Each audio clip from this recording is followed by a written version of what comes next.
Hello guys, magluluto tayo ng tanghalian. Ayan.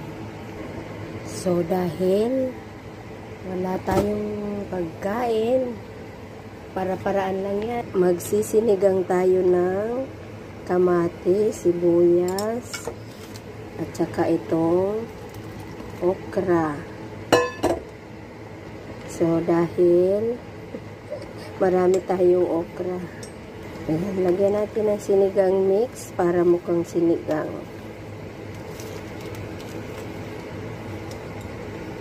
Pwede na to para sa tanghalian. Ayan ang ating late lunch. So luto na nga guys ang ating sinigang. Ayan, pwede na to sa tanghalian. So ito na ang ating lunch. Okra, kamatis at sibuyas. Pwede na. Ayan, kain tayo guys. Yan lang ang aking update. Bye!